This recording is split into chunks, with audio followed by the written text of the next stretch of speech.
Vale, bienvenidos a esta sesión de la Asociación Japón, a esta última jornada de conferencias de TFG-TFM.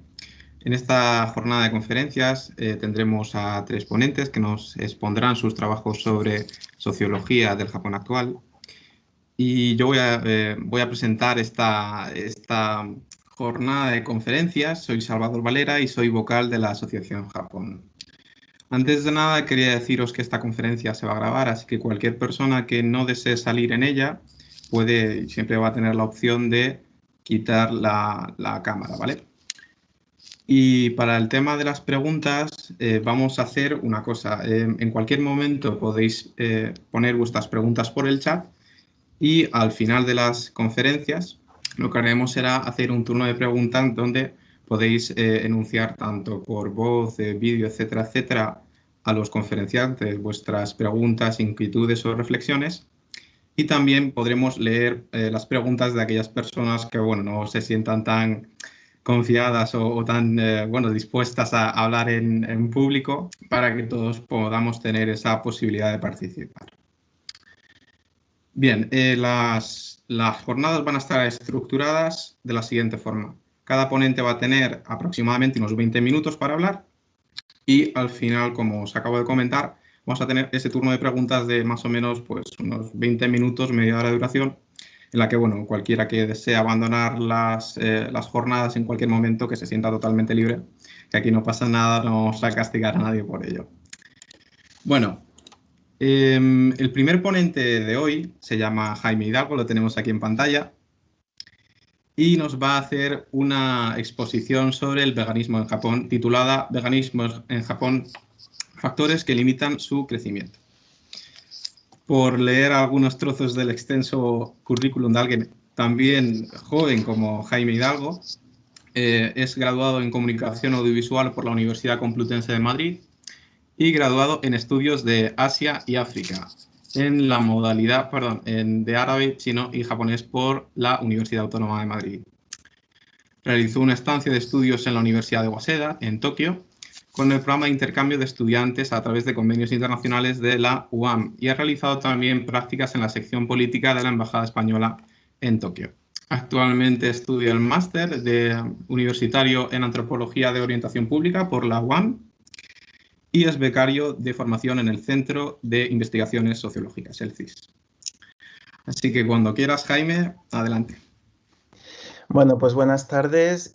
Como bien ha explicado Salvador, yo soy Jaime, soy graduado en Estudios de Asia y África dentro del itinerario de japonés por la Universidad Autónoma de Madrid.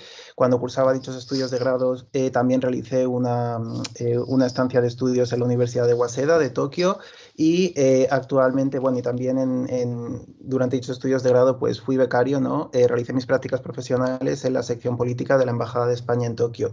Actualmente estoy cursando un máster de Antropología de Orientación Pública, también por la Universidad Autónoma de Madrid, y soy asistente de investigación en el Centro de Investigaciones Sociológicas gracias a una beca de investigación concedida por dicho organismo.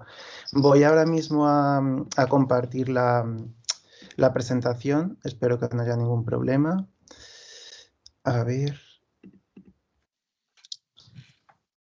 Se está cargando.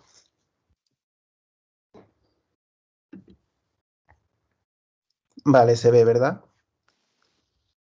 Vale, perfecto. Sí, se ve. Perfecto. Vale, pues como puede inferirse a partir del título, Veganismo en Japón, factores que limitan su crecimiento, mi trabajo tiene como objetivo encontrar o dilucidar, ¿no? Los factores de carácter sobre todo cultural, social y político que pueden explicar por qué en Japón, a pesar de lo que está ocurriendo en buena parte del mundo, sobre todo en los países de renta media y alta, el veganismo apenas está experimentando ningún tipo de avance o de crecimiento.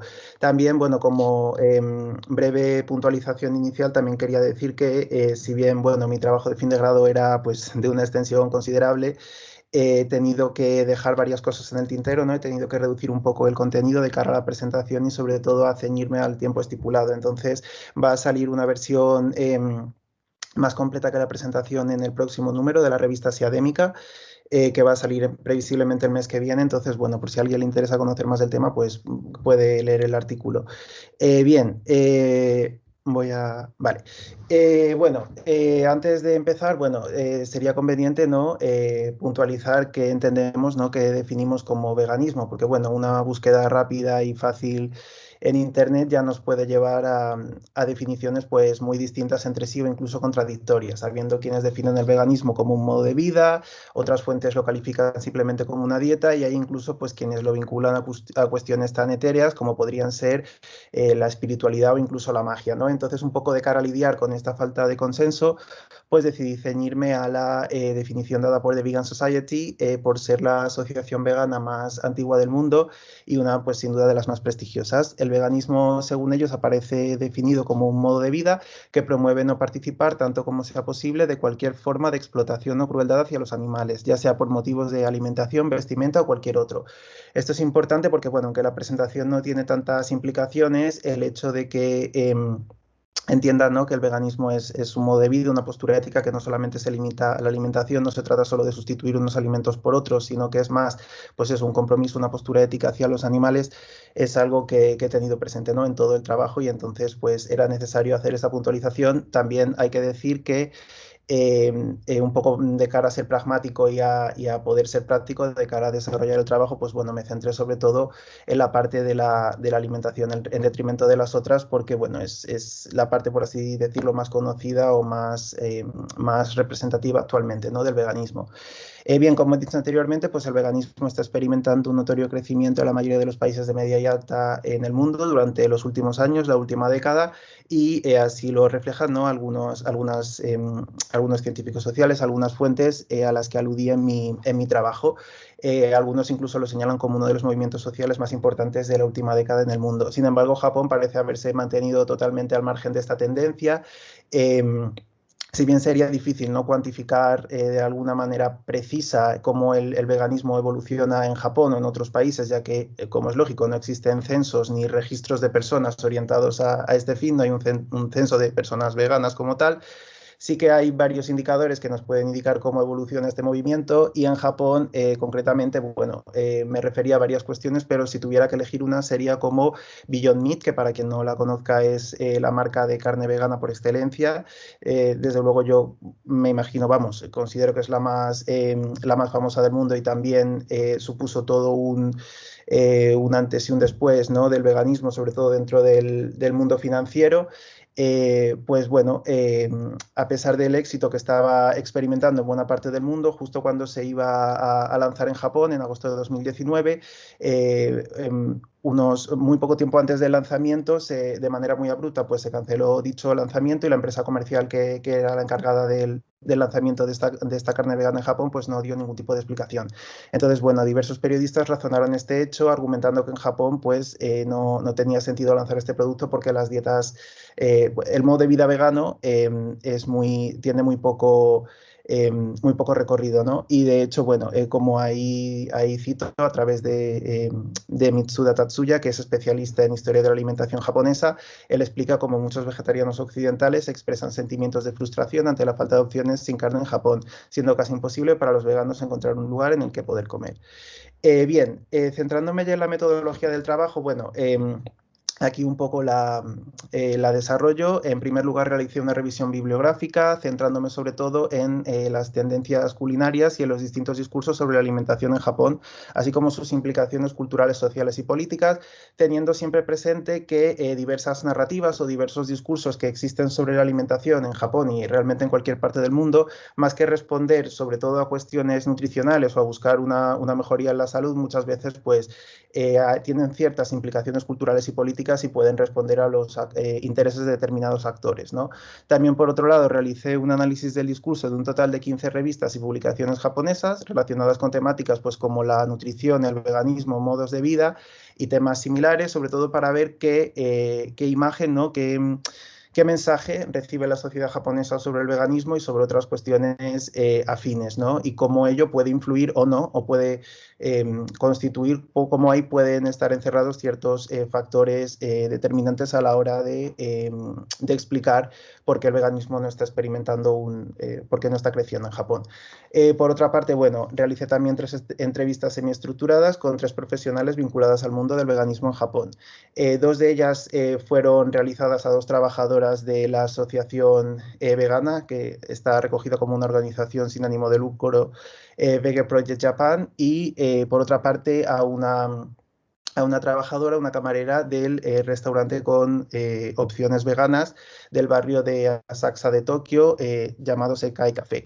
En ese sentido, bueno, destacar que personalmente considero que fue algo que enriqueció muchísimo mi trabajo fue que una de estas entrevistas fuera con Kawano Haruko, que es la directora de dicha asociación vegana.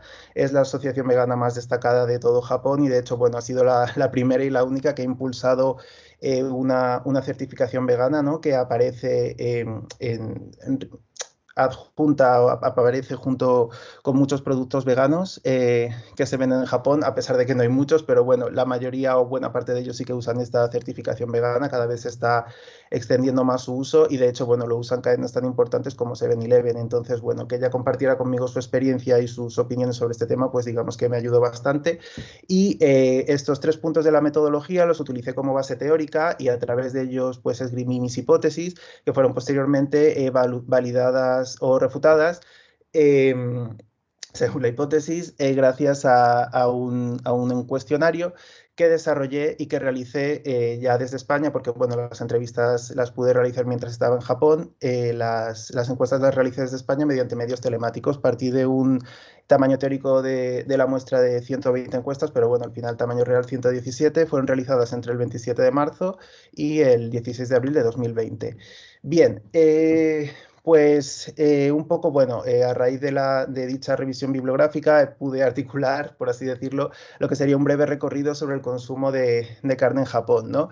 Decidí iniciar dicho recorrido a finales del periodo Edo, sobre todo porque, bueno, existen dentro del nacionalismo japonés ciertas posturas que, bueno, como no podía ser de otra manera, pues entienden que Japón tiene una esencia que se ha mantenido de manera inmutable a lo largo de los siglos y que está asociada con ciertas cualidades únicas y específicas de Japón, como pueden ser, por ejemplo, pues una convivencia armónica con el mundo animal, una cercanía con la naturaleza, una espiritualidad, etcétera, y que suelen situar, pues claro, esta esencia del Japón en el Japón premoderno, ¿no? Y también entienden que uno de los modos de expresión de esta supuesta japoneseidad o de esta esencia japonesa es la gastronomía. Vemos, por ejemplo, el caso del washoku, ¿no? Entonces,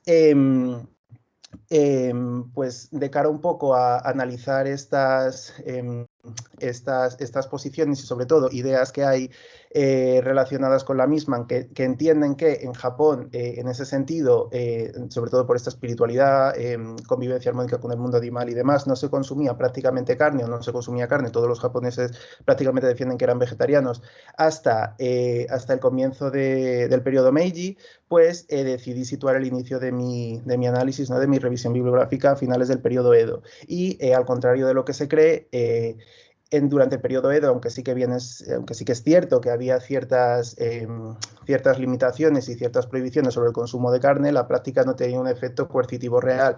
Realmente la población japonesa consumía carne durante el periodo Edo en Japón y solamente había un tabú, digamos, hacia el consumo de la carne de vacuno. Posteriormente, con el comienzo del periodo Meiji, sí que es verdad que se levantaron todas estas prohibiciones del consumo de carne, concretamente en la década de 1870, más concretamente 1871, en todo lo que afectaba al emperador y a su entorno, y ya en 1872 el fin de esta prohibición se hizo extensible a todo el país. Y incluso la carne, el consumo de carne pasó a ocupar un lugar importante dentro del nuevo discurso nacionalista japonés que se estaba construyendo como un Estado-nación moderno, porque entendía que en la medida en que los países occidentales eran grandes consumidores de carne, pues si la población japonesa, por así decirlo, quería ser más fuerte y quería aumentar su vigorosidad y la nación japonesa, se quería hacer que la nación japonesa prosperara, pues los japoneses debían consumir carne. Sin embargo, al contrario de lo que se cree, esto no fue ni mucho menos un punto de inflexión en el consumo de carne, ya que su consumo no llegó a popularizarse, no llegó a consumirse de forma generalizada hasta la década realmente de 1950.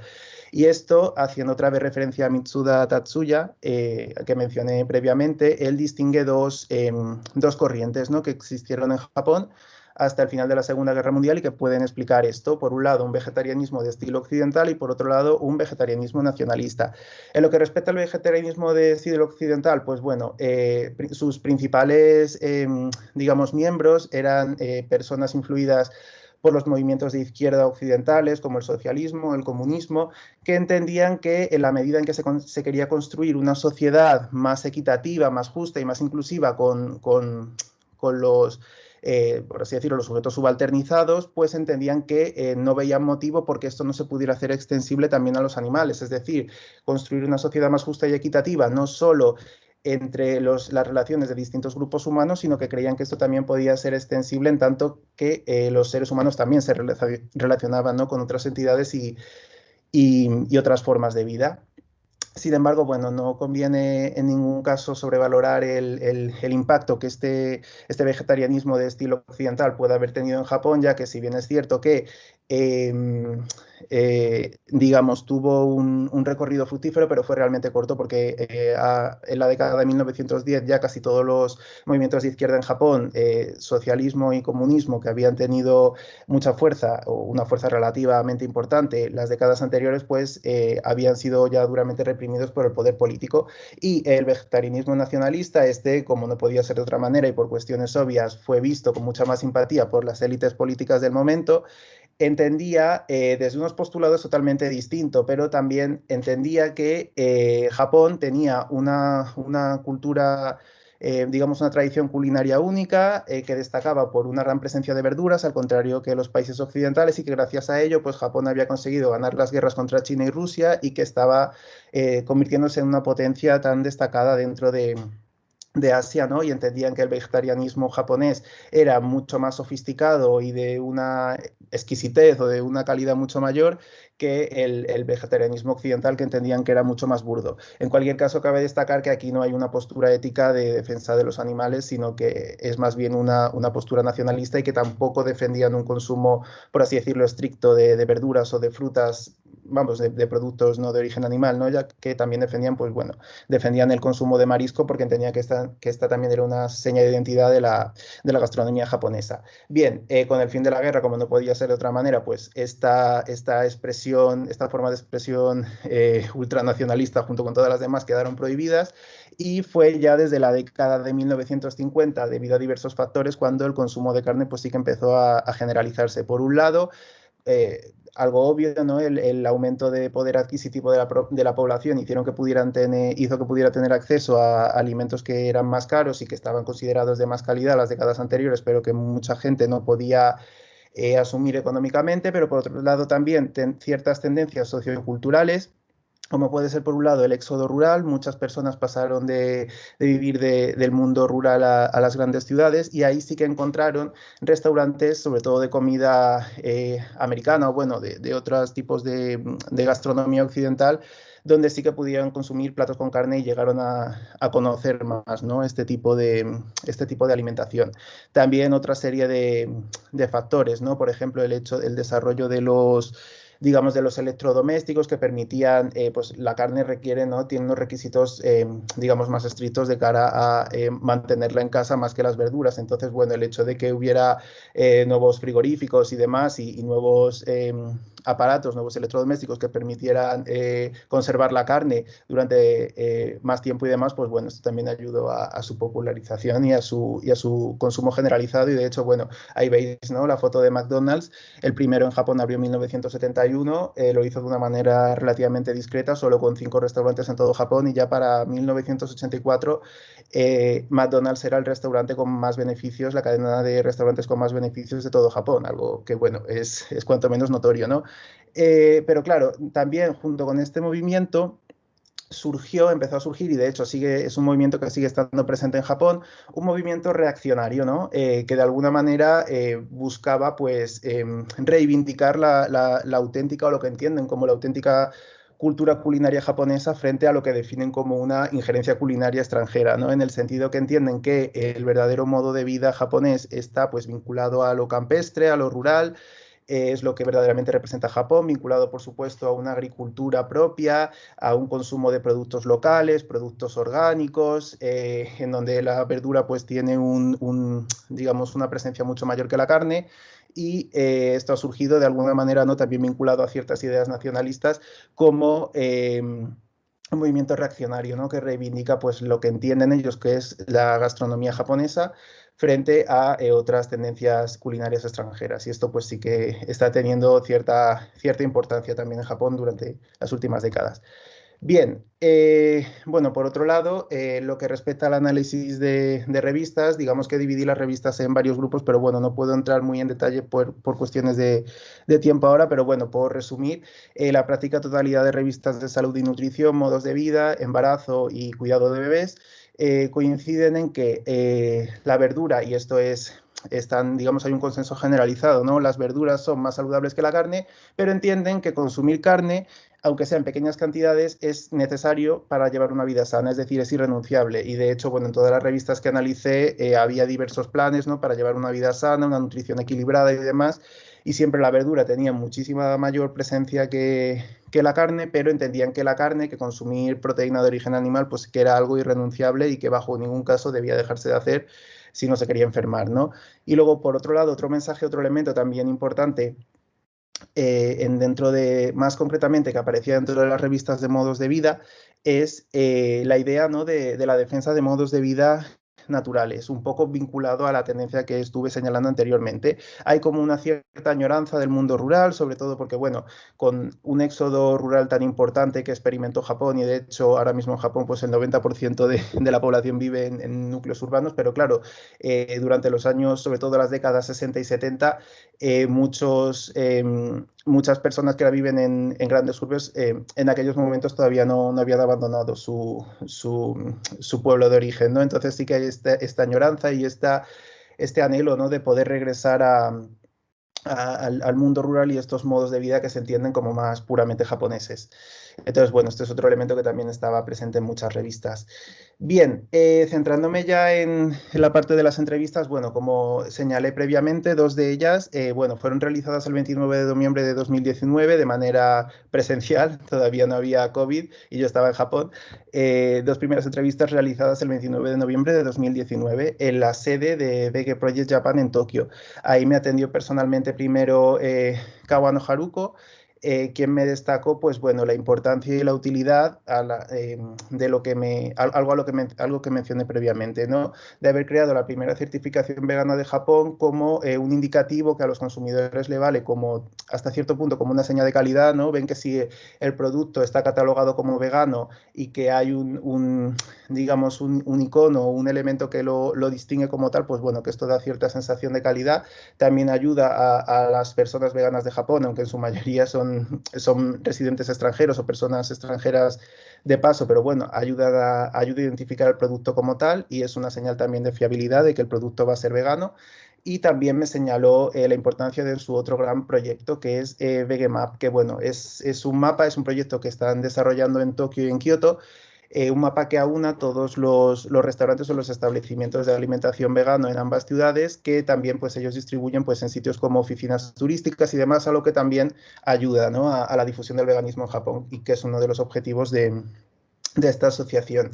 Y de hecho, pues bueno, en aquel momento también contar que pocos días antes de que Kawano Haruko me atendiera para la entrevista, ella se reunió con varios miembros de la dieta japonesa, que sería, para quien no lo sepa, como el equivalente al Congreso de los Diputados español, por así decirlo, porque existía en aquel momento una comisión de varios políticos japoneses que ante la inminente llegada, o lo que se creía que iba a ser la inminente llegada de una gran cantidad de turistas occidentales con motivo de las Olimpiadas de Tokio 2020, pues son conscientes de que esto del veganismo en el fondo es un problema, ¿no?, y del vegetarianismo, porque Japón no está adaptado para atender a este tipo de turismo, porque no tiene básicamente opciones para comer, ¿no? Entonces, pues bueno, ahí los veis con los bentos, están comiendo porque se les atendió. Ella y otras también personas ligadas al mundo vegano en Japón atendieron a esta serie de políticos y les aconsejaron, ¿no?, cómo adaptar a Japón ante las necesidades de lo que iba a ser esta llegada de turistas. Lo que pasa es que luego, claro, con la pandemia, pues esto finalmente no ocurrió. Luego, por otro lado, me entrevisté me refiero a ella como AC por cuestiones de, bueno, de confidencialidad, no es un personaje público, por así decirlo, entonces no revelo su identidad, pero bueno, trabajadora también de Vega Project Japan, organizadora de eventos, y me insistió sobre todo en que en la asociación contaban con una gran cantidad de voluntarios y que buena parte de ellos eran estudiantes extranjeros, y también dentro de los japoneses había una parte muy importante de japoneses preocupados por la salud. Y esto, bueno, se ve más en mi trabajo completo, pero hay ahora mismo en Japón una gran preocupación, sobre todo por diversas dinámicas sociodemográficas, como el envejecimiento de la población. Hay mucho consumidor preocupado por cuestiones de salud, ¿no? Y esto ha incidido, pues, como no podía ser de otra manera, en el mercado de la alimentación y en el tipo de productos que están experimentando un mayor crecimiento, sobre todo alimentos que se consideran más sanos o que se perciben como más sanos, ¿no? Y luego, finalmente, la tercera entrevista, como dije antes, realizada el 11 de diciembre de 2019 en Sekai Café, en el barrio de Asakusa de Tokio. Es un restaurante que, bueno, de hecho ya cerró, lo cual indica que es un indicativo, ¿no?, de cómo en cuanto se ha acabado el turismo occidental, pues este tipo de negocios, de establecimientos no han tenido mucho recorrido.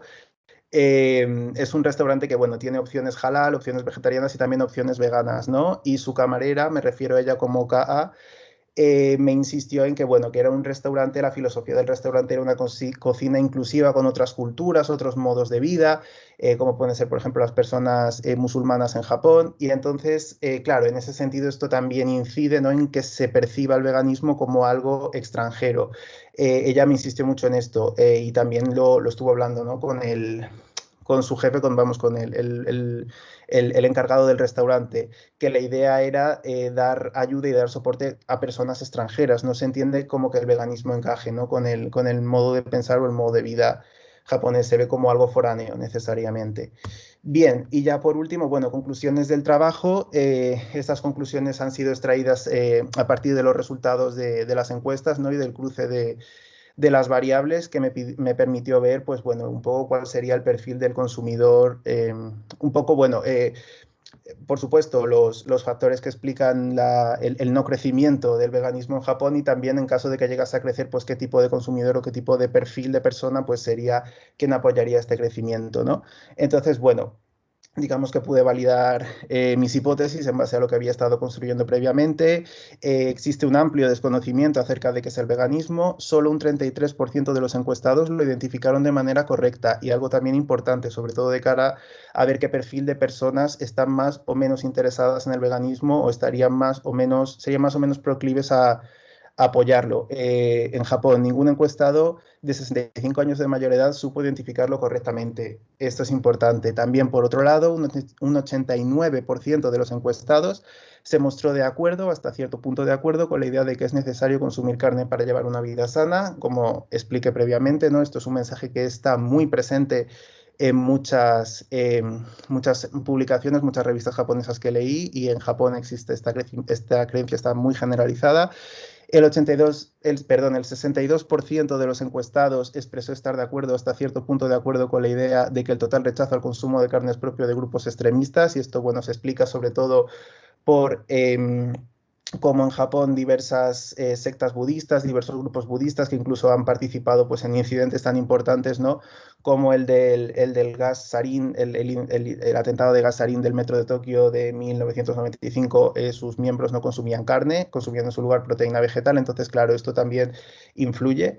Entonces, claro, muchas veces, pues eso, se vincula un total rechazo al consumo de carne con el extremismo o con grupos reducidos de ideología radical. Y al filtrar, esto también es importante, la respuesta a encuestados que nunca han viajado fuera de Japón, la cifra se dispara al 82%. De alguna manera, esto revela que personas que han viajado fuera y que han visto que no necesariamente una persona vegana pertenece a una secta extremista radical, pues claro, esto también ayuda, ¿no?, a evitar este tipo de prejuicios.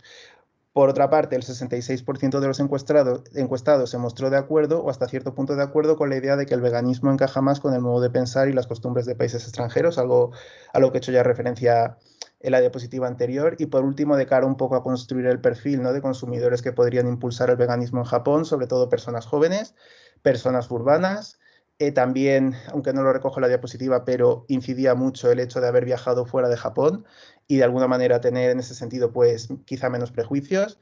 Y personas preocupadas por la salud. Yo creo que en ese sentido, si se intentara impulsar, si intentaran lanzar productos veganos en Japón, vincular el veganismo con la idea de salud, yo creo que sería, ahí habría mucho potencial. Y por último, que no comulgan con un nacionalismo culinario, ¿no? Ya he hecho mención a lo largo de la presentación que hay como un movimiento reaccionario muy fuerte, bueno, muy fuerte, relativamente fuerte, ante lo que se entiende que es pues eso, una invasión, ¿no?, de tendencias de cocina extranjera en Japón y que reivindican una producción local y productos producidos en Japón y sobre todo que entienden que a lo mejor pues eso, la gastronomía japonesa es una calidad superior a la extranjera. Entonces, en ese sentido, no parecería que aquí este fuera o sea, quiero decir, un consumidor con este tipo de perfil fuera alguien que fuera a apoyar el veganismo.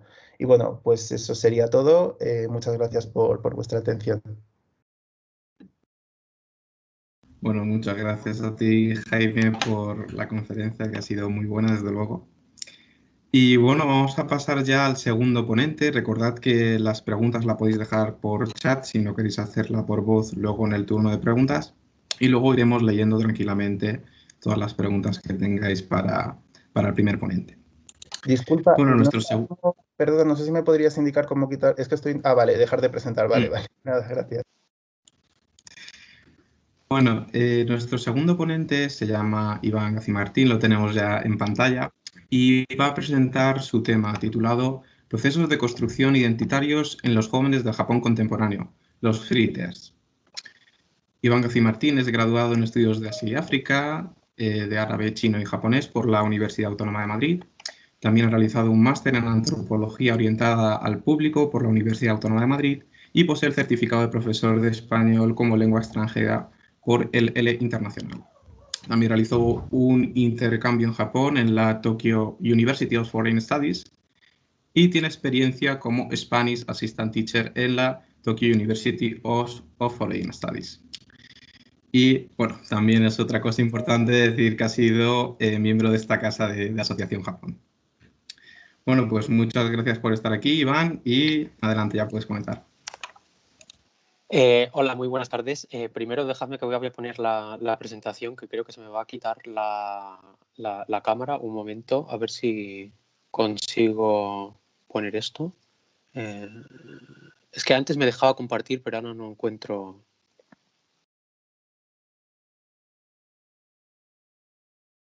No sé si me puedes ayudar, Salvador. No sé cómo...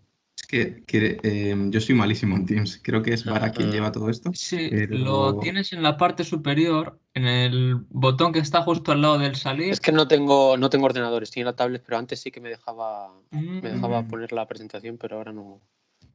Donde silencias el micro, Vale, Iván, aquí ya lo he encontrado. al Ya lo lado he hay una encontrado. flecha. Sí.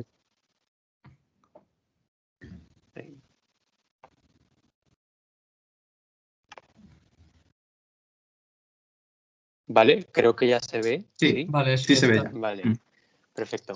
Bueno, pues entonces, como ha dicho Salvador, bueno, yo soy ex estudiante de la Universidad Autónoma de Madrid en el máster de Antropología de Orientación Pública, que es justo el que está haciendo Jaime en este momento.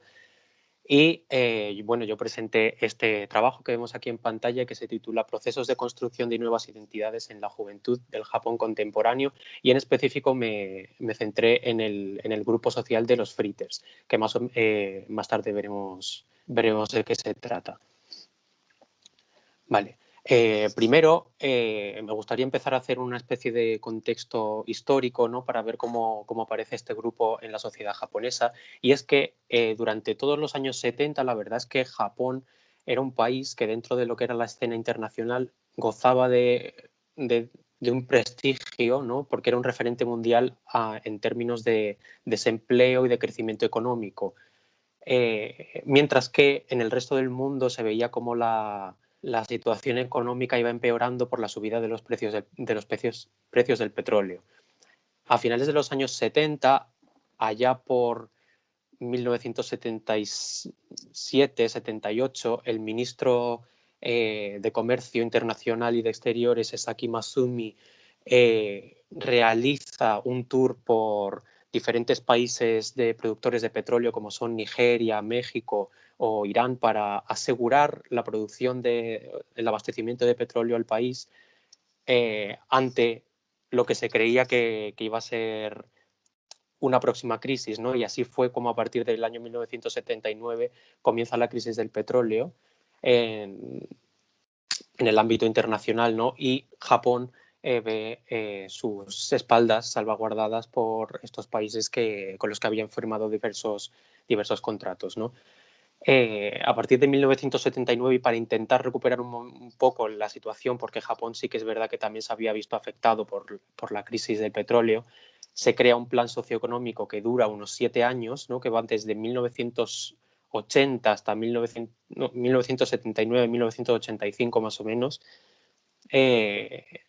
y lo que hace reactivar muchísimo más la economía japonesa. Es decir, durante los años 80 Japón va a gozar de un equilibrio bastante bueno en comparación al resto del mundo entre los ratios de acumulación y beneficio, y las empresas van a generar bastante beneficio y capital, y lo que genera una época de grandes oportunidades. Es decir, hay muchísimo empleo, hay muchísimo dinero circulando por Japón, y esto se traduce en que al final de los años 80, con la situación tan boyante que hay en el país, comienzan a aparecer los primeros fritters. Estos primeros fritters son personas que deciden apartarse de lo que es el mundo laboral tradicional porque prefieren no estar atados a un trabajo fijo, un contrato fijo para estar todo el rato trabajando en la misma empresa, y prefieren ir pues rotando, ¿no? Primero trabajo en un sitio, luego trabajo en otro, y prefiero tomar yo las riendas de mi vida en una situación en la que el trabajo pues no faltaba. Sin embargo, en el año 1991 explota la burbuja económica en Japón, y no solamente en Japón, sino que se crea una crisis mundial, y las empresas deciden dejar de contratar bueno, no que decidan dejar de contratar nuevos graduados, sino que contratan cada vez menos graduados universitarios, y empiezan a reducir su plantilla. Es decir, se cambian las tornas y pasamos a una época en la que la economía entra en una recesión continua que dura hasta mitad de los años 2000, que produce el aumento de estos fritters. Los primeros fritters, que luego explicaré qué son, aparecen con una situación boyante en la que el trabajo no faltaba, y los segundos aparecen en una situación en la que la falta de trabajo fijo les hace tener que recurrir a otro tipo de trabajos. Vamos a ver. Entonces entramos en las diversas definiciones que nos dan varios autores sobre lo que es un fritter. A la izquierda vemos la definición que nos da Yukiko Katsumata sobre este concepto. Un fritter para ella es un joven que no realiza estudios superiores y que tampoco es un trabajador a tiempo completo, sino que es un empleado a tiempo parcial, ¿vale?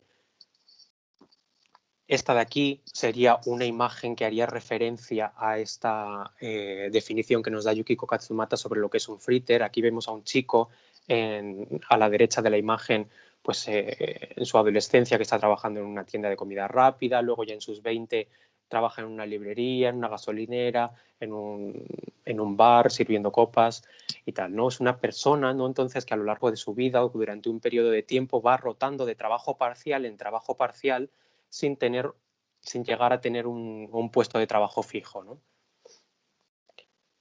Sin embargo, hay otros autores como Noriyuki Danjo que crean una dicotomía de dos tipos de fritters. Él señala unos fritters ganadores, él dice kachifurita, que esto en español es el fritter ganador, y otros que son los que se inclinan, los perdedores, ¿vale? Él dice que aquellos fritters reales, ¿no? Por los que nos tenemos que preocupar son los ganadores, ¿no? Y que son aquellos que crean sus propios negocios y que generan un beneficio a partir de él. Él señala también diversas profesiones que surgen en estos últimos años ligadas a esos fritters ganadores, como son las tareas de cosplayers, de youtubers y todos estos nuevos trabajos que aparecen en el siglo XXI. Sin embargo, yo creo que este es un concepto un poco erróneo porque tenemos una palabra que es freelancer, que es muchísimo más cercano a lo que es el concepto de fritter ganador, y entonces lo que nos vamos a centrar nosotros es en los otros, ¿no? En los fritters que se inclinan, los perdedores, los que trabajan para otros, que son los que coinciden con la definición de Yukiko Katsumata. Vale. ¿Ves? Aquí tenemos una imagen que haría referencia a estos fritters ganadores de los que habla Noriyuki Danjo. Pues aquí vemos a un chico, ¿no?, que está trabajando probablemente en su propio negocio desde casa, no parece que le vayan mal las cosas y tal. Vale. Entonces entramos en un punto de inflexión, ¿no?, en el que hay que detenerse para entender qué es lo que supone ser un fritter en la sociedad japonesa. A ver, tradicionalmente me refiero durante el siglo XX, finales del siglo XX y durante el siglo XXI, se entiende, bueno, hay una palabra en japonés que es shakaijin, que es persona social, el ser un ser social, y esto se entiende como un joven, una persona joven, ¿no?, que termina sus estudios universitarios, pasa por el proceso del Shushoku Katsudo, que es la búsqueda del trabajo, yendo a entrevistas a diversas empresas y tal para intentar encontrar un puesto fijo y finalmente ponerse a trabajar en una empresa fija con esta idea del empleo de por vida, ¿no?, que circula por Japón y que es una idea vaga así que realmente luego no se da tanto, ¿no?, en la sociedad japonesa. Pero bueno, esa es la idea que se tiene en Japón sobre lo que es ser una persona social. Entonces, ser una persona social es encarnar, ¿no?, esa manera tradicional de entrar al mundo laboral. Por lo tanto, ser un fritter, como no es la manera tradicional de entrar al mercado laboral, no se te considera como una persona social, no eres un miembro activo de la sociedad, no participas de la sociedad de manera activa y aportando algo, ¿no? Entonces ahí ya se empieza a gestar una opinión, ¿no?, sobre los fritters que empieza a estar un poco estigmatizada. Aquí vemos una captura de una serie en la que me basé para hacer este trabajo, que se llama Furita Ieokau, y aquí tenemos a este chico, ¿no? Vemos aquí el jefe que lo trata así, no sé qué, él está pues un poco triste, se le ve ahí que no está a gusto con su trabajo, bueno. Vale. Entonces, ¿por qué decidí hacer este trabajo? Primero porque creo que hay una falta de estudios antropológicos sobre el tema. Sí que es verdad que hay muchos estudios antropológicos sobre Japón, pero creo que faltan estudios antropológicos sobre el mundo laboral en Japón, ¿no? También pues, por mi propio interés en indagar en mis estudios sobre Japón, en aplicar la teoría antropológica que estudié durante el máster en fenómenos contemporáneos. También porque creo que es un tema de relevancia actual y más después de la crisis del coronavirus, porque es un momento en el que la economía ha empeorado mucho, ha habido probablemente muchos despidos, muchas reducciones de plantilla y probablemente hayan aumentado de alguna manera el número de fritters y de nuevas formas de trabajo en Japón y en todo el mundo. Y porque creo que es un estudio que puede ser aplicable a otros estudios de personas, de otros grupos de personas como los riders, ¿no? Aquí por los de Globo, de Deliveroo y toda esta gente. Vale. El planteamiento teórico del trabajo gira en torno a 5 conceptos que van a articular todo el trabajo, ¿no? El primero de ellos es el concepto de identidad, y ahí lo pongo en plural, identidades, porque realmente durante la redacción del trabajo y durante la realización en general del trabajo me di cuenta de que realmente no vamos a dar con una identidad fritter como una pelota, ¿no?, que sea todo un homogéneo, sino que vamos a ver como diversas identidades fritter, ¿vale?, que se van a ellos van a decir, sí, yo soy fritter, pero yo soy este tipo de fritter, no soy este tipo de fritter, ¿no? También vamos a utilizar el concepto de trabajo, obviamente es un concepto central. Luego el concepto de juventud, pero que vamos a descartar a mitad del trabajo, puesto que nos vamos a dar cuenta de que realmente el ser joven no es algo principal, no es algo central en el hecho de ser un fritter y en el hecho de que alguien te considere como tal. Se puede ser un fritter sin ningún problema siendo mayor. De hecho, durante el trabajo nos encontramos con personas de más de 50, 60 años y que todavía se les consideraba como fritter. Luego, el estilo de vida es un concepto que va a ir completamente ligado al concepto de identidades, y es porque a través del estilo de vida es cómo se va a generar una identidad fritter.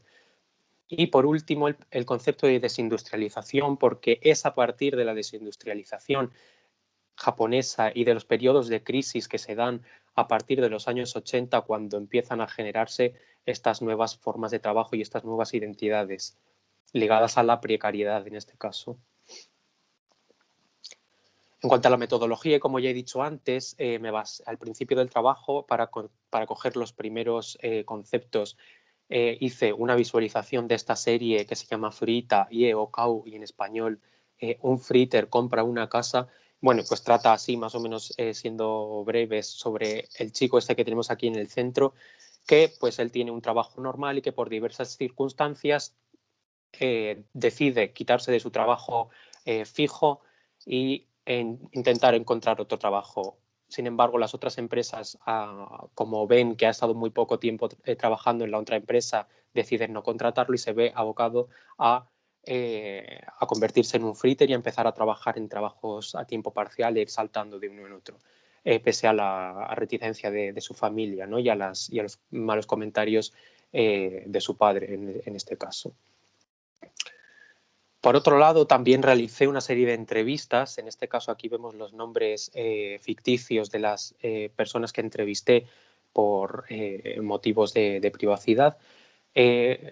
Consideré que era importante entrevistar tanto a fritters como a no fritters y a mujeres como a hombres, porque durante la visualización de la serie sí que es verdad que se ve muy claro que los fritters son hombres, pero que hay alguna mujer también por ahí. Entonces me gustaba ver cómo era la visión, ¿no? desde cada uno de los géneros, ¿no? Cómo lo veía una mujer, cómo lo veía un hombre, cómo lo ve un fritter, cómo lo ve un no fritter.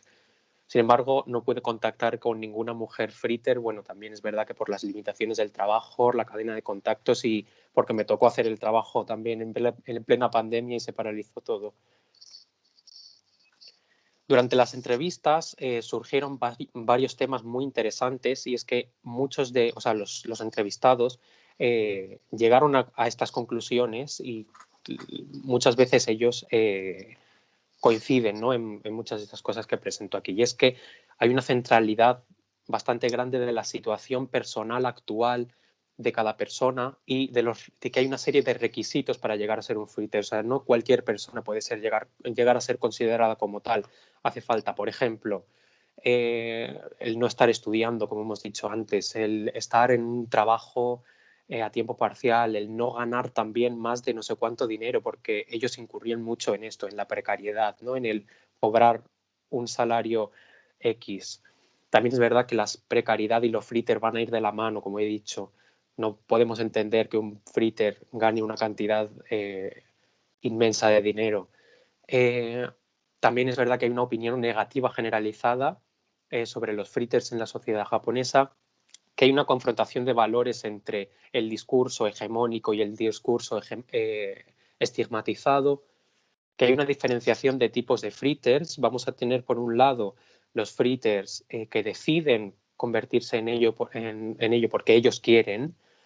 También vamos a tener, en otro lado, los que por circunstancias económicas no han podido acceder a estudios superiores, entonces se ven abocados a tener que trabajar en esos trabajos a tiempo parcial. Y por otro lado vamos a tener un tipo mixto, ¿no? En el que hay gente que decide convertirse en fritter para llegar a un objetivo, porque quieren conseguir una cantidad de dinero rápido para, por ejemplo, abrir un negocio o para cualquier otra cosa. Vale. Luego también es verdad que muchas veces incurren en que lo fritter es una elección personal. Van sobre esto muchas veces en las entrevistas, la elección personal, yo lo decido, lo deciden ellos, lo deciden. También se ven en bastantes ocasiones en el que hablan sobre fallos o dificultades en el sistema educativo y también laboral que llevan a muchos jóvenes o a muchas personas a tener que convertirse en fritters, y que finalmente las relaciones familiares se ven afectadas, como hemos visto también en el caso de la serie que estaba analizando antes. Finalmente, como conclusión, es decir que hay una centralidad bastante grande de las circunstancias económicas que llevan a las personas a convertirse en fritters, a llevar a pertenecer a este grupo social, los tipos de fritters que hemos dicho antes, también que no son solamente jóvenes y es por esto que por lo que al final descartamos el concepto de juventud. No lo descartamos como concepto como tal, porque es verdad que nos ayudó a articular el trabajo, pero sí que es verdad que lo descartamos como concepto de útil, ¿no? para poder estudiar este tema. También es verdad que hay una identificación más directa con el género masculino, y es que cuando preguntábamos a los entrevistados ¿qué te imaginas tú como que es un fritter?, ellos siempre te contestaban es un joven, nunca te decían es una chica o puede ser o una persona joven, no, él decía un chico joven.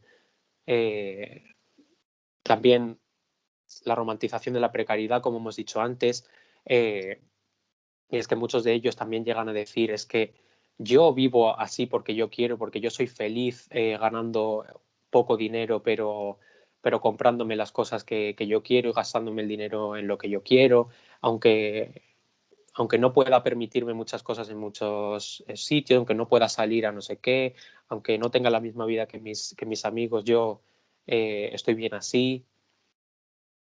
También que la situación laboral es el nexo entre estos tres grupos de fritters que hemos dicho antes. Ellos, aunque sean tres tipos diferentes, la situación laboral es la misma. Ellos son personas que trabajan de tiempo parcial a tiempo parcial y que van rotando de uno a otro.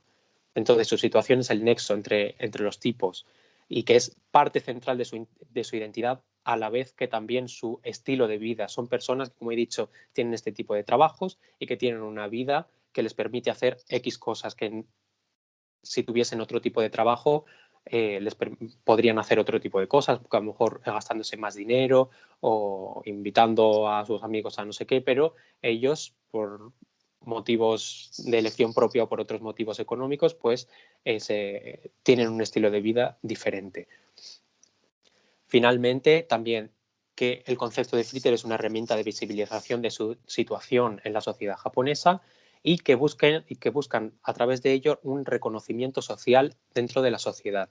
El entrevistado fritter muchas veces nos decía, a mí yo no quiero encontrar un trabajo mejor, yo no quiero que me paguen más, yo lo que quiero es que la sociedad reconozca que mi trabajo es igual de útil que el de una persona que esté trabajando en una empresa, porque si nosotros no existiésemos, si nosotros no estuviésemos trabajando en los konbini o en muchas cosas, la gente se daría cuenta de lo importante que es nuestro papel dentro de la sociedad.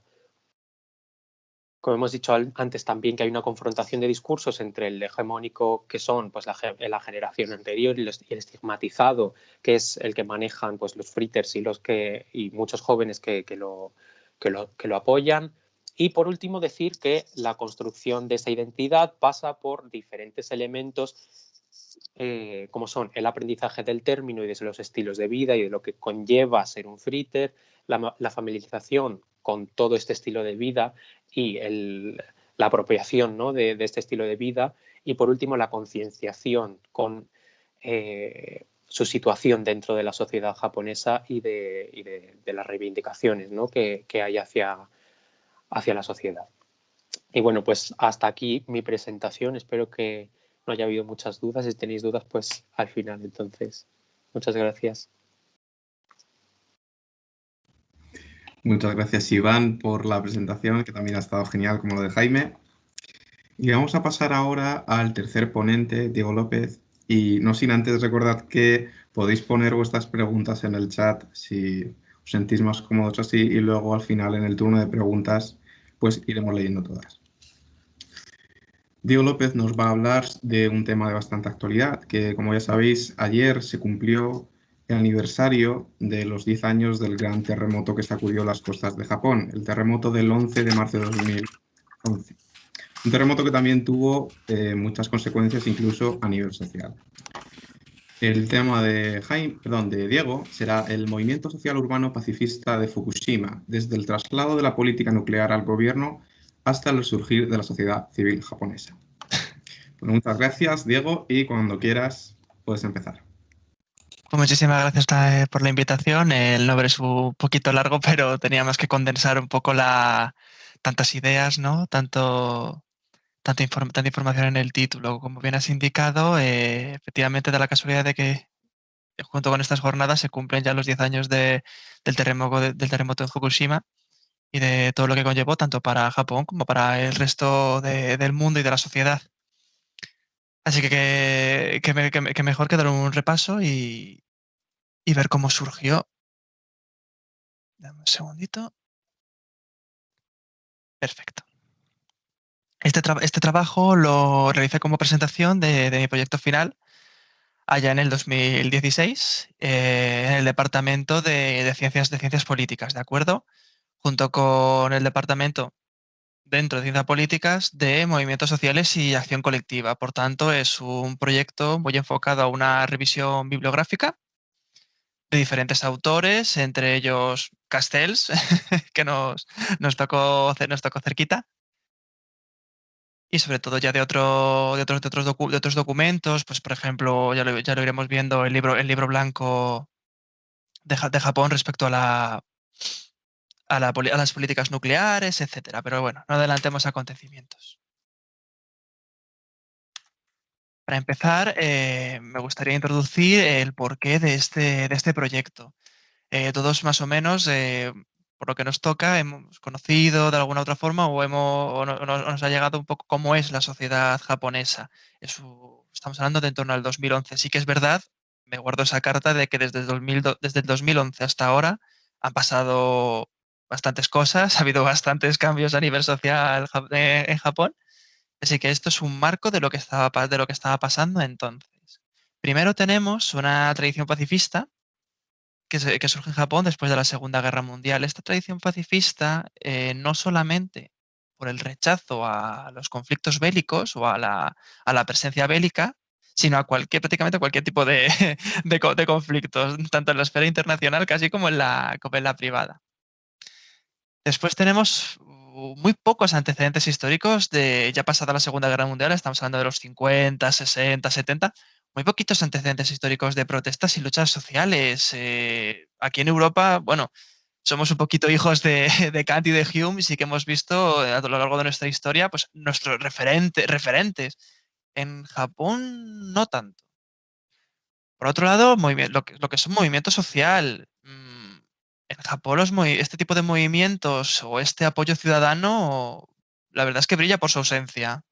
Ahí entramos en el siguiente punto, barreras sociales y culturales. El rechazo directo que tenía la sociedad civil japonesa la sociedad japonesa en general a todo lo que sonase movimiento social o cualquier tipo de acción colectiva. Y ya entramos en el ámbito concreto, el porqué de este movimiento. Desgraciadamente, en 2011 hubo un terremoto y un consiguiente tsunami. Esto provocó un problema muy grave en en la central de Fukushima. Y esto, a su vez, como como si un efecto dominó se tratase, vemos un resurgimiento de un movimiento social con unas características muy concretas que rompe con todo lo que había anteriormente en Japón. ¿Vale? Había un tip que digamos que es un pequeño final del proyecto, que es en los vínculos que ha tenido el movimiento social urbano antinuclear, porque es antinuclear en Fukushima, con las clases sociales, la producción urbana, los intereses de acumulación capitalista y las políticas urbanas concretas de Fukushima, han sido el motor, el sustento, la gasolina para poder dar un kick a esa sociedad civil japonesa y dar un vuelco a toda esa falta de cultura política y de protesta del país dando lugar a uno de los movimientos más importantes me atrevería a decir, de los últimos años en Japón. Vamos a hablar un poquito de los pocos antecedentes de movimientos sociales que tiene Japón. ¿Vale? El movimiento social lo he entendido como desafíos colectivos que articulan a la sociedad a un grupo de personas mediante unos objetivos comunes. Esto es lo que da la definición que da Tarrow. Till y Tarrow son los dos actores por excelencia de los movimientos sociales. Por otro lado, el movimiento social concreto que comprende desde una protesta de los años 60, que fue, ahora lo veremos, hasta el movimiento de Fukushima del que hablábamos. Esas protestas, esos movimientos sociales de los años 60 dieron a un rechazo, a un declive de todo movimiento social ya en la década de los 70.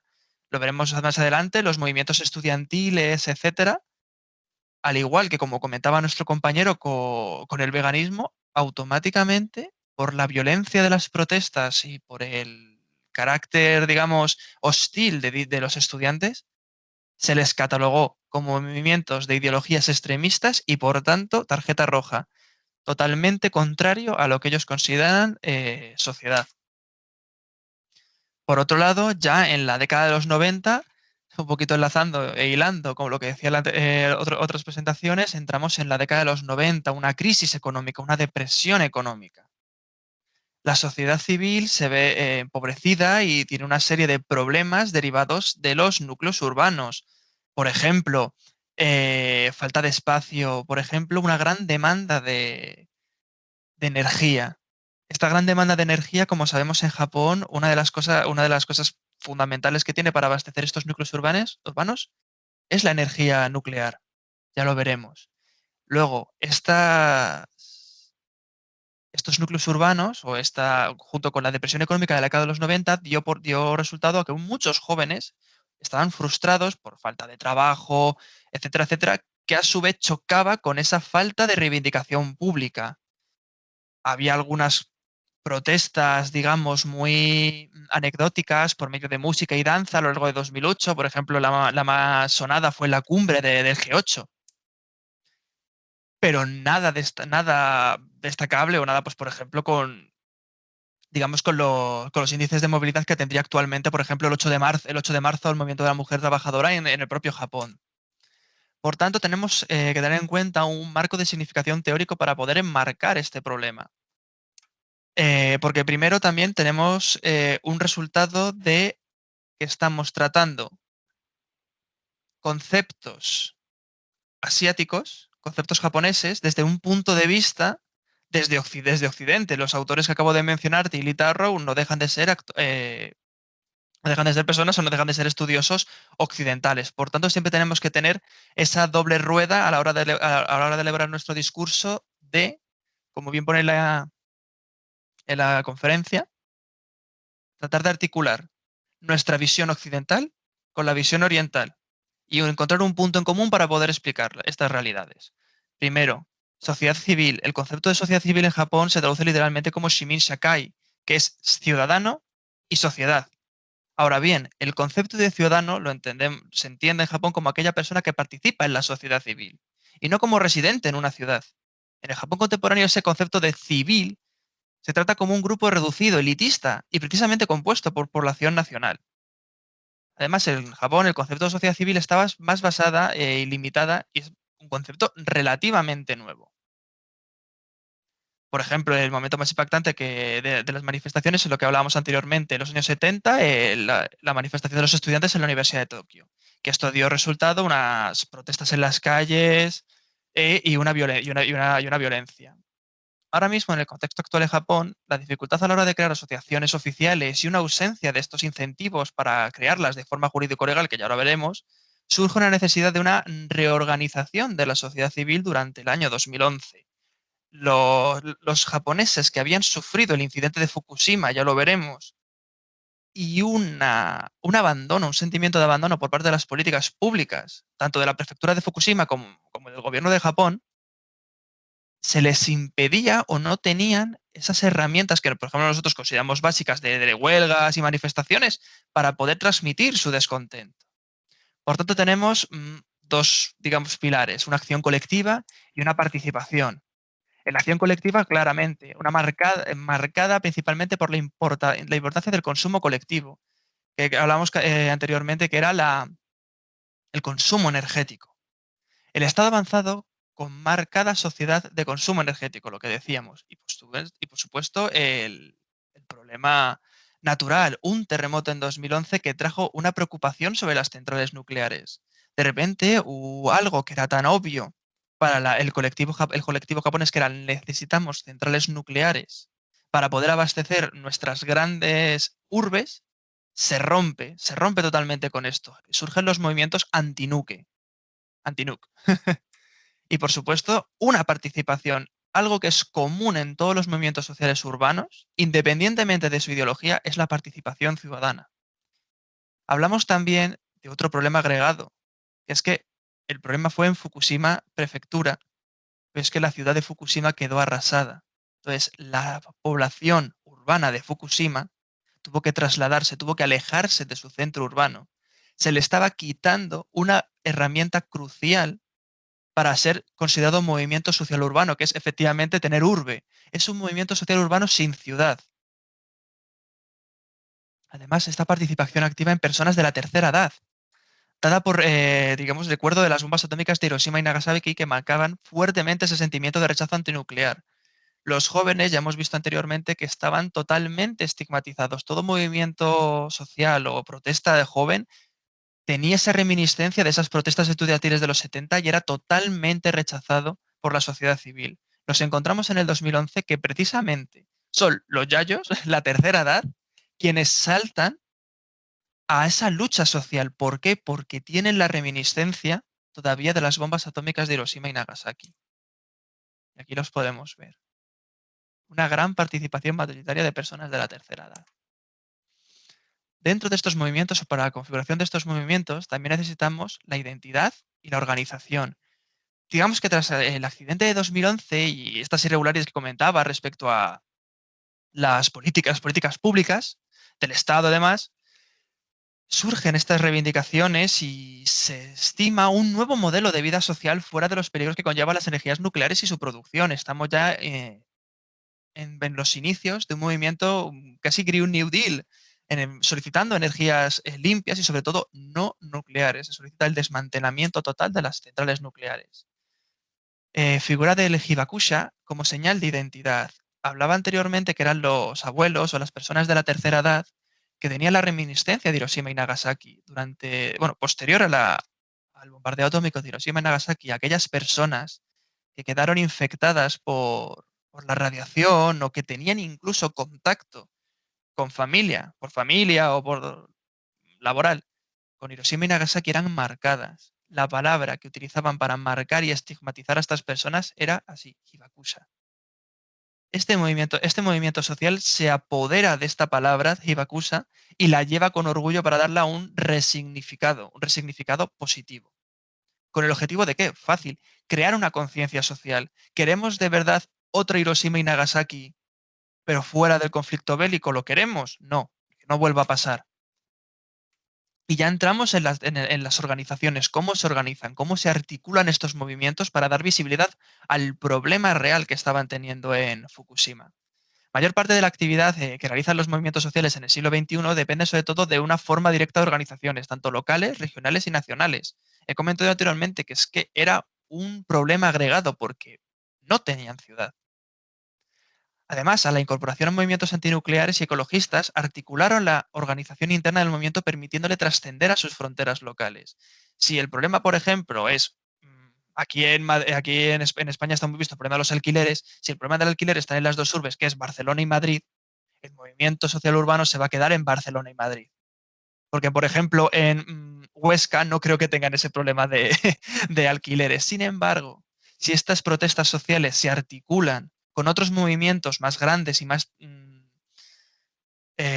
trascendentales a otras capas sociales, es mucho más probable que estos movimientos puedan sobrevivir a lo largo del tiempo y extenderse más allá de las fronteras de la ciudad. En este caso, el movimiento antinuclear ecologista y el movimiento antinuclear y el ecologista. Hablábamos que fundamental para ser un movimiento social urbano necesitas pues una ciudad. ¿De acuerdo? La realización estructural asignada como objetivo a las ciudades en general y a una ciudad en particular, que es el caso de Fukushima, por el proceso conflictivo entre los actores históricos de una sociedad dada como significado urbano. Este es el significado que nos da Castells para poder tener un movimiento social urbano. El nexo de común, lo urbano y sobre todo la gestión urbana. Como decía anteriormente, todos los problemas causados por la falta de políticas públicas o respuesta de las entidades públicas a los problemas reales de la sociedad chocaron diametralmente con la negativa de la sociedad japonesa a quejarse. ¿Qué pasó? En este caso, hubo un símbolo que sirvió como ariete para cambiar el discurso, articular ese discurso, llevar una entidad propia y sobrepasar las fronteras, es decir, no requerir tanto esa ciudad. En este caso, la propia ciudad, Fukushima. Culturalmente se extendió a cualquier ciudad que tuviese una central nuclear. Nosotros somos personas de Fukushima, de la ciudad de Fukushima, hemos tenido este problema. Vosotros, que tenéis también centrales nucleares, ¿queréis tener otro Fukushima? También estamos en 2011 y surgen sobre todo el uso de las nuevas tecnologías. Todas las nuevas tecnologías lo estamos actualmente viendo, sobre todo en el caso de manifestaciones y demás, con los social media. Dota el movimiento de una estructura y una organización interna con el fin de poder participar en la esfera pública y hacer visibles sus reivindicaciones. Actualmente es mucho más sencillo comunicarse. Hubo, en este caso en Fukushima, durante todo 2011, una campaña de información por parte de la sociedad japonesa a través de Twitter, de Line, etcétera, que no tuvo precedentes. Ahora bien, ¿cómo se articula ese poder? ¿Cómo se articula esa influencia? Bueno, pues para esto necesitamos un contexto explicativo. El contexto explicativo lo hemos dividido en 5 dimensiones. La primera, unos periodos de rápida urbanización que conllevan carencias urbanas de vivienda o de servicios públicos. Lo explicamos anteriormente. Surgen grandes urbes en Japón que son muy concentradas, demandan muchísima cantidad tanto de mano de obra como de energía. Y hay veces que estos núcleos urbanos lo que no demandan precisamente son mejoras sociales. Son esos servicios y recursos públicos necesarios para la optimización de la vida. Segunda dimensión, una acción tolerante o intolerante del Estado hacia los movimientos y su intervención en materia de consumo colectivo. En este caso, literalmente, el Estado, mediante el libro blanco o el libro de buenas praxis, rechazó de forma contundente, en el caso del consumo de energía, rechazó contundentemente que hubiese un problema de abastecimiento. Según los informes posteriores, se descubrió posteriormente ya en el 2015 que hubo de verdad falta de abastecimiento energético y por el hecho de primar las energías nucleares se falseó documentación y se mintió a la población. La tercera dimensión es el contexto político en la medida que existan movilizaciones políticas más amplias. Lo que hablábamos de la ideología, del sentimiento de clase o de otros parámetros activos de la política urbana o de la efectividad institucional. No había una institución, no había nada que les amparase a esta sociedad civil para articularse. Por tanto, rompieron con cualquier movimiento de clase o cualquier movimiento ideológico y se limitaron a reivindicar una cosa tan simple como es necesitar una ciudad para vivir, recuperar sus hogares. Por cuarta dimensión, el desarrollo de las clases medias y de sus recursos en habilidades profesionales, contacto, tiempo, dinero. En estas urbes, efectivamente, surgen más clases medias, porque hay más trabajo, porque hay más medios, etcétera. Estas clases medias también no solamente demandan servicios públicos, sino servicios de consumo. Estas personas estaban acostumbradas a un ritmo de vida que da consigo pues, a ciertas preocupaciones o a cierto nivel de calidad de vida, que de la noche a la mañana desapareció. Entonces, ahora mismo, perdón, en el 2011 encontramos grandes núcleos de población que se han quedado literalmente sin ningún tipo de sustento. Ya no hablamos de su trabajo, sino algo tan simple como poder volver a tu casa y salir a tomar algo, a comer, salir a montar en bici, etcétera. Todo lo que conlleva, que aunque es bastante invisible, todo lo que conlleva vivir en una ciudad, tener servicios cerca, etcétera. Y una quinta dimensión, un aspecto económico y social que favorece o obstaculiza el desarrollo de los movimientos sociales urbanos. Cuando se organiza un movimiento social urbano, se articula por la ciudad, o bien por manifestaciones, o bien por danzas, teatros, muchísimas opciones de movilidad colectiva. Pero si no tienes ciudad, ¿qué haces? ¿Cómo te articulas? Entonces nos encontramos con los diferentes repertorios de acción que pudo tener este movimiento social urbano. Primero, los smart mobs. Como nueva táctica y forma de organización de los movimientos sociales basada en la forma que tienen de interactuar con las nuevas tecnologías y de comunicación. Las nuevas tecnologías y las aplicaciones de mensajería masiva fueron cruciales para poder trasladar este mensaje fuera de la frontera de la ciudad de Fukushima. Ahora, el consumo energético. Las materias primas energéticas también son cuestiones básicas de la independencia económica de Japón. Desde el año 2011 se grava la situación con el cierre de las centrales nucleares, las cuales producían, según información del propio gobierno japonés, un 24% de la energía eléctrica requerida del país. Este es el problema de, si se me permite la expresión, de no cortar el miembro gangrenado a tiempo, que la convalecencia se extiende. Se apoyó muchísimo Japón y sobre todo estos núcleos urbanos en la producción de energía basada en las centrales nucleares. De la noche a la mañana se encontró con un problemón de rechazo de la sociedad civil. ¿Cómo articula el gobierno japonés, el Estado completo japonés, no solamente de gobierno, sino de las propias estructuras energéticas para cambiar el tipo de consumo? Y por otra parte, la interiorización cultural. La dinámica de funcionamiento de tratar de solucionar los conflictos de forma interna y evitando que salgan a la luz de los problemas. Eso ha sido el mantra de la sociedad civil japonesa hasta prácticamente ayer por la tarde. Había una presión social interna hacia particulares para silenciar los conflictos y que no llegaran a más. En este caso, nosotros estamos muy acostumbrados a que cualquier problema, por ejemplo, laboral, te lo lleve un abogado laboralista. En Japón nos encontramos precisamente con un déficit de abogados y de consultorías jurídicas. Es decir, que es que las propias personas que de la noche a la mañana se quedaron sin casa, incluso ellos, eh, incluso ellos articulando que era un problema de una negligencia estatal, se encontraban de repente con que no tenían tampoco forma de denunciar ese problema y de demandar algo tan sencillo como es una indemnización.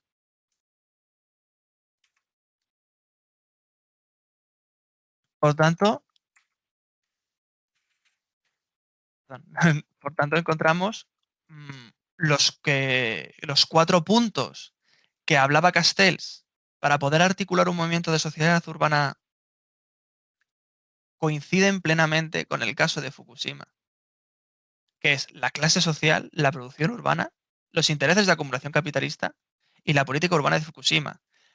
Se ha dado, para concluir, se ha dado un caldo de cultivo casi perfecto, una tormenta perfecta, para que en un país, digamos, tan proclive a no tener conflictos sociales, que de la noche a la mañana se dé en un ámbito tan importante como es la energía.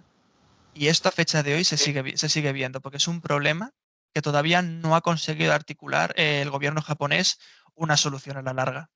Y esperemos que pronto se pueda solucionar. Muchísimas gracias. Pues muchísimas gracias a ti, Diego. Si queréis, vamos pasando al turno de preguntas. He visto que ya hay escritas algunas. Perdóname un segundito que las vaya leyendo, ¿vale? Cincia pregunta, ¿entonces el veganismo como tal no existía por aquel entonces? Esta pregunta va dirigida a Jaime y creo que se hizo en el momento en el que se estaba explicando la evolución histórica.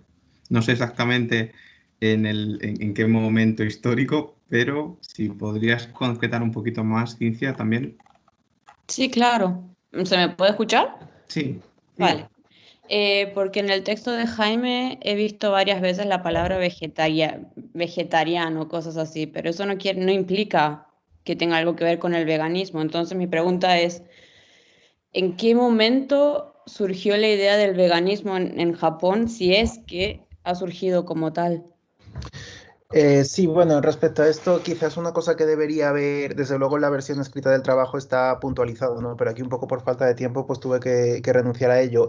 Sí que es verdad que, bueno, mi trabajo está orientado al veganismo, pero un poco de cara a ser pragmático y a ser práctico, para ver un poco, digamos, modos de pensamiento o tendencias similares, pues también en ciertos momentos incluye el vegetarianismo, porque aunque, digamos, no sea lo mismo, evidentemente, pero sí que, digamos, parten de ciertas lógicas comunes, como puede ser, pues, un autocuestionamiento, ¿no? De nuestras relaciones en tanto que ser humanos hacia los animales y cómo eso, digamos, puede materializarse en adoptar, pues, desde una dieta concreta, un modo de vestir concreto o no querer participar de la explotación animal a partir de del consumo de ciertos productos o o realizando ciertas actividades, ¿no?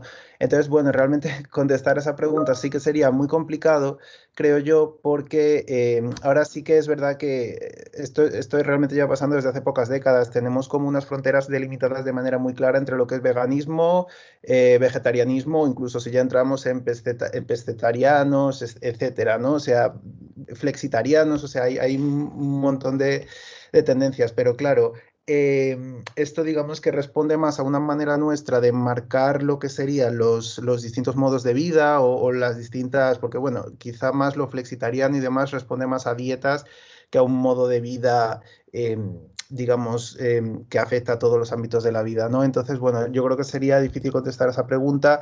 Sí que es verdad que yo creo que siempre en Japón, bueno, y yo creo, esto es más mi opinión personal, ¿no? No sé hasta qué punto tengo autoridad para hablar de esto, ¿no? Porque la pregunta era sobre Japón, pero yo creo que en todos los países sí que, digamos, yo creo que puedes hablar, ¿no? A ver cómo lo explico. Em, yo diría que personas, o sea, o corrientes o movimientos que cuestionan esto, o sea, que cuestionan la explotación por parte de los seres humanos hacia los animales ha habido siempre, ¿no? Entonces, claro, depende ya de cómo lo quieras tú catalogar o de cómo lo quieras considerar.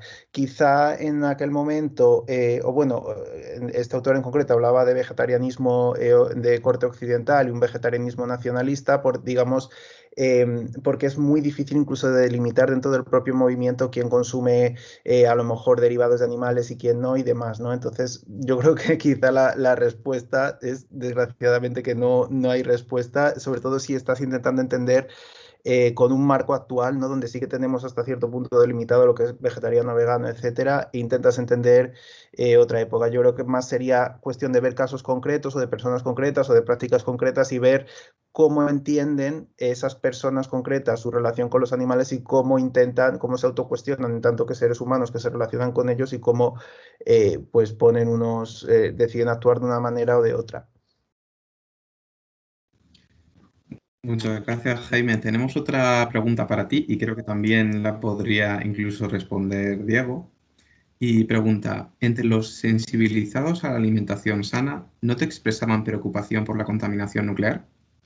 En ese momento, bueno, no sé si debería empezar yo o debería empezar Diego, no sé cómo. En cuanto a alimentación, yo creo que deberías empezar tú. Sí, ¿verdad? Vale, era porque no quería tampoco monopolizar esto. Vale, nunca en ningún momento me salió eh, ya digo, en ninguna entrevista, ni buscando información ni nada, el tema de la contaminación nuclear.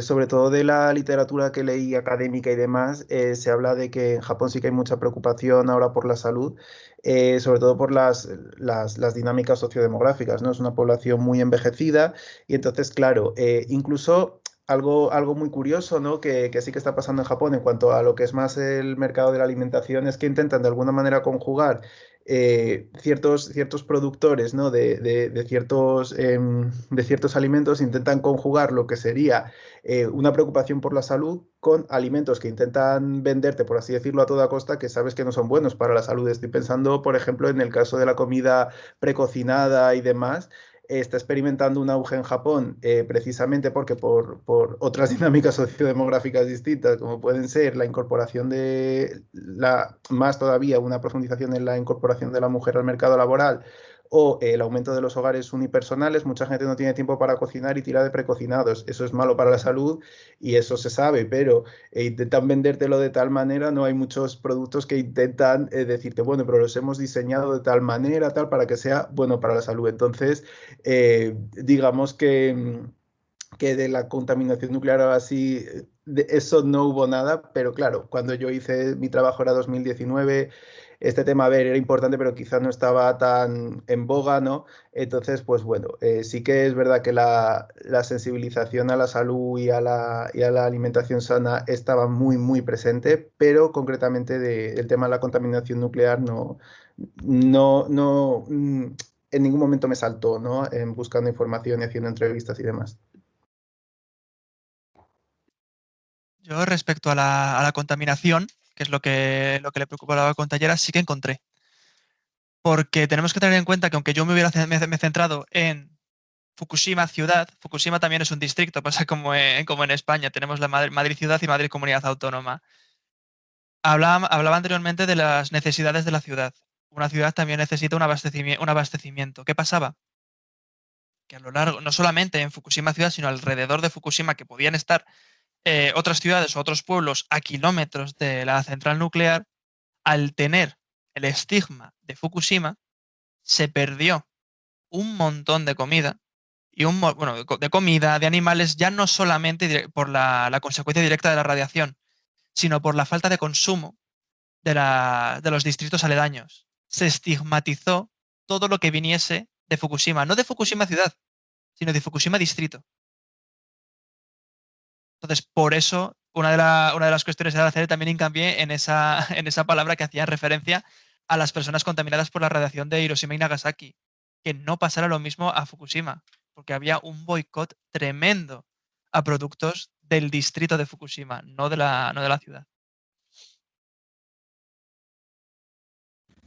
Bueno, Ángela tiene también otra pregunta para Diego y la pregunta es, ¿conoces el discurso de Murakami cuando vino a Barcelona a recoger el Premio Internacional de Cataluña en 2011? Tengo la, tengo la memoria un poquito limitada, sobre todo desde 2011, pero creo que también hizo un discurso sobre todo dedicado a las antinuques, pero no sé si fue el Príncipe de Asturias, no lo recuerdo.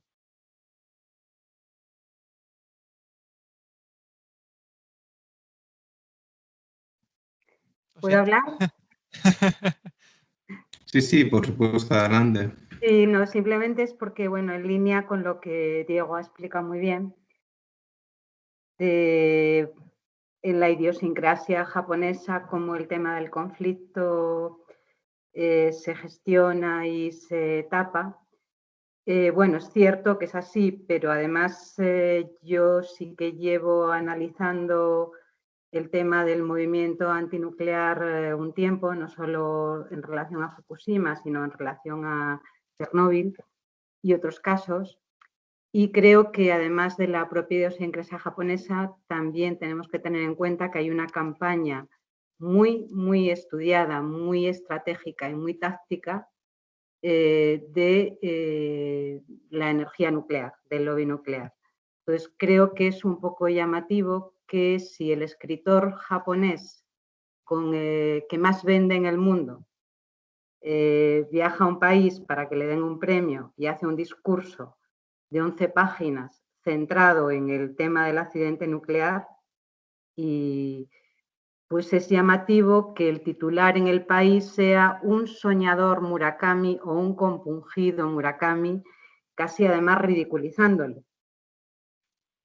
Creo que cualquiera que hubiera tenido en su país un accidente de ese tipo, eso me llamó la atención. Me llamó la atención también que hubo un movimiento de jóvenes europeos que crearon una página para traducir ese discurso a todos los idiomas y que el propio Murakami exigió a Tusquets, a su editorial, que ese discurso traducido estuviera disponible en español y en catalán. A pesar de eso, cuando yo lo he comentado con tanto españoles como japoneses, era muy poco conocido. Yo os invito a que leáis ese discurso que es, y no soy especialmente fan de Murakami, pero la verdad es que a mí me conmovió. Lo mismo podría decir de Kensaburo E, Premio Nobel de Literatura. Ha tenido intervenciones destacadísimas, a pesar de que estaba ya muy mayor, que prácticamente no se movía, explicó por qué se movió para eso. No creo que os suene mucho y que haya tenido mucha repercusión. ¿Por qué? Porque efectivamente se trata de que no se conozca demasiado.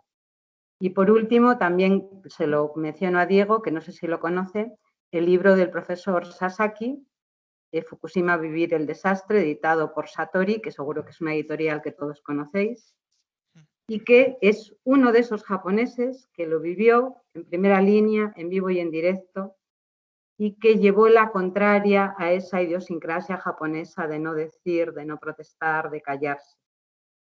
Por supuesto, el libro se tradujo a chino, a coreano y tuvimos la suerte que también esté en español. Nada más, las 3 presentaciones me han encantado, habéis estado fantásticos.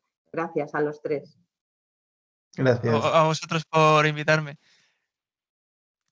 Muchas Si se me gracias. permite, creo que el libro que mencionas de Fukushima, Vivir el desastre, de Takashi, creo que en España se publicó en 2013.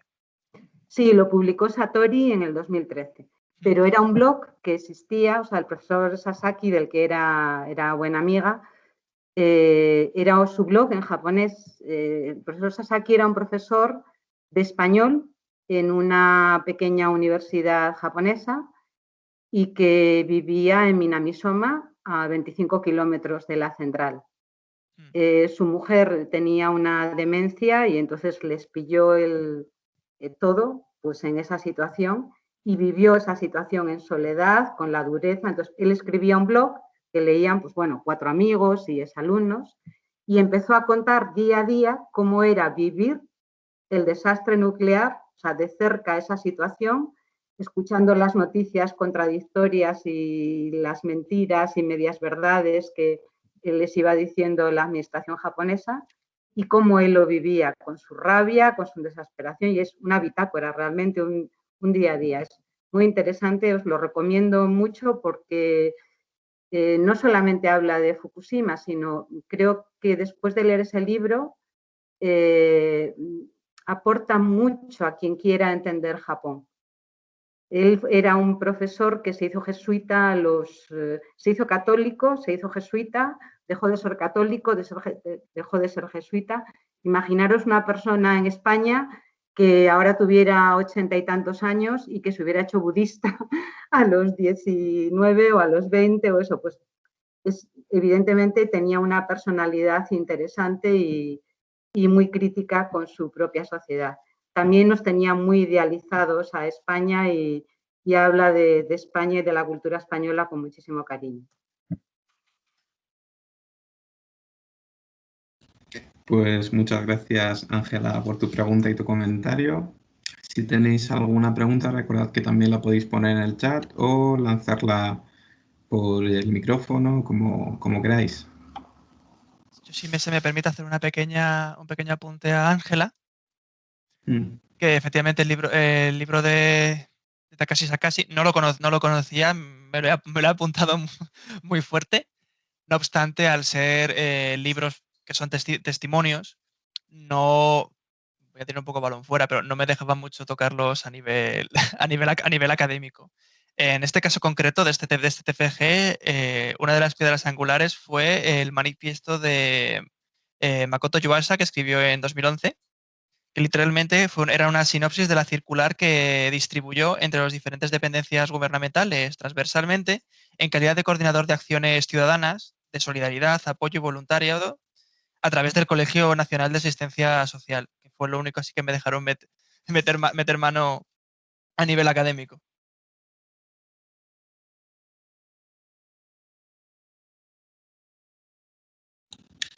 Bueno, si de momento no hay otras preguntas, voy a utilizar mi potestad de moderador. Voy a hacer uso, que no abuso, para hacer una pregunta a Iván. Y quiero preguntar, ¿cómo crees que definen las series como las que has mostrado el imaginario social de lo que es ser un fritter? Ahora, ¿me puedes repetir la primera parte de la pregunta que no lo he escuchado bien? Sí, perdona. ¿Cómo crees que definen las series como la que has mostrado en la presentación el imaginario social de lo que es ser un fritter? Vale, muy buena pregunta, la verdad, porque es una pregunta que me hice yo al principio cuando hice el trabajo y es como, vale, ¿cómo veo esta serie?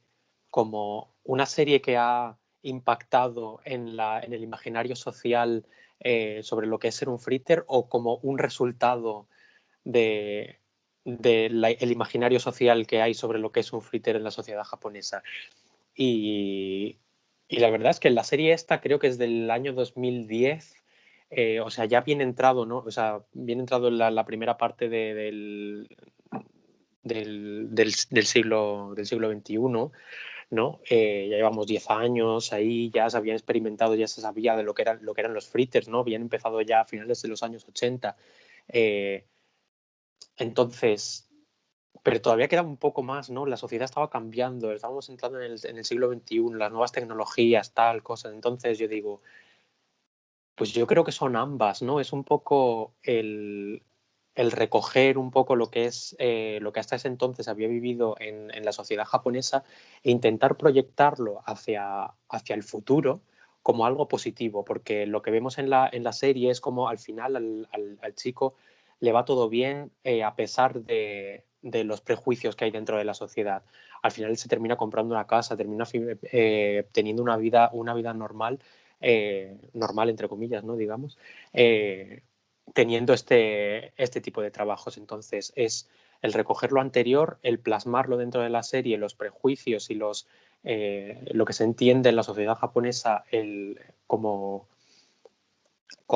ser un fritter y el intentar transformarlo de manera positiva hacia el futuro, yo creo. Pues muchas gracias, me parece una buena reflexión, porque además es que las series, los cuadros, la música, al final, muchas veces se ha visto cómo se intenta reflejar, o sea, esta aproximación de que son un reflejo de la sociedad, cuando muchas veces son el martillo con el que se moldea la sociedad. Y es Sí, una cosa muy efectivamente. importante que creo que has recogido muy bien con tu respuesta y con toda tu exposición. Y bueno, si hay alguna otra pregunta para cualquiera de los ponentes, veo una mano levantada. Adelante, si sea por voz o sea por chat. Sí, por voz mismo. También es una pregunta para Iván. Ahora que han mencionado a la población más envejecida de Japón, no sé si será demasiado pronto para saberlo, pero respecto a la jubilación de estos fritters, no sé si son considerados como autónomos o qué puede pasar en el futuro.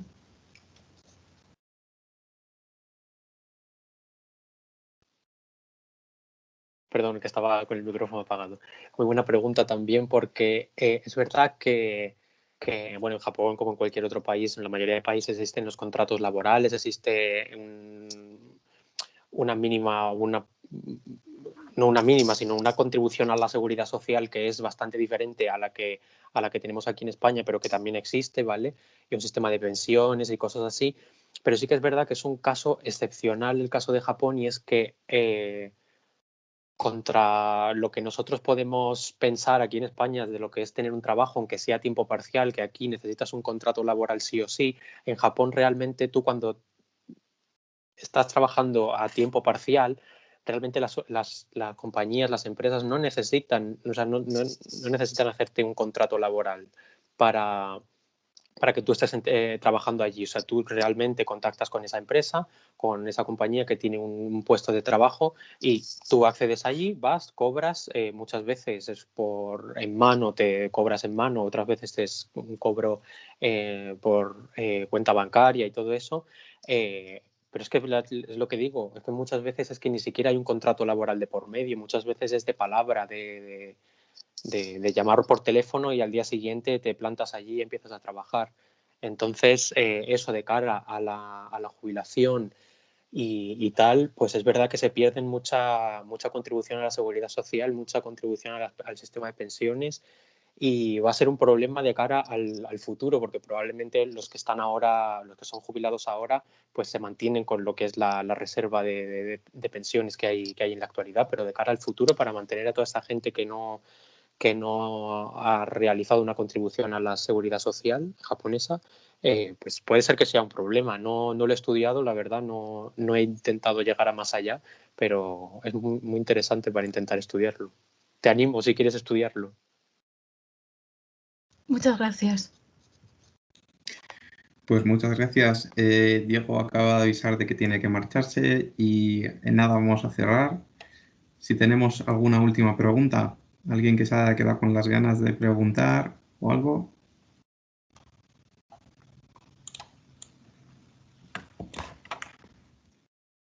Vale, pues bueno, lo último creo que ha sido un agradecimiento, así que vamos a ir cerrando ya. Bueno, pues muchísimas gracias a los ponentes y a los asistentes por haber estado aquí esta tarde, que es además un viernes por la tarde y es aún más de agradecer que estéis aquí y no, pues, bueno, en fin, haciendo mil cosas. Bueno, antes de que os marchéis, por favor, os voy a pedir que rellenéis una encuesta. Bueno, ya pues si queréis saliros y rellenarla sin problemas. Y deciros que por favor estéis atentos a nuestras redes sociales porque dentro de poquito vamos a hacer anuncios importantes de algún concurso en el que la gente va a poder participar y también algunos anuncios para que si sois creadores de contenido o sois investigadores o estáis interesados en cualquier aspecto de la sociedad, la historia, la cultura, la política japonesa, estéis atentos porque vamos a dar espacios para que también la gente pueda contribuir a la difusión de la cultura japonesa. Pues muchísimas gracias a todos. Ha sido un placer estar aquí como moderador. Muchas gracias, Jaime. Muchas gracias, Iván. Y aunque se haya ido, muchas gracias, Diego. Han sido unas conferencias estupendas y os agradezco muchísimo haber confiado en la Asociación Japón para difundir el conocimiento de la cultura japonesa. Muchas gracias a vosotros. Gracias. Muchísimas gracias.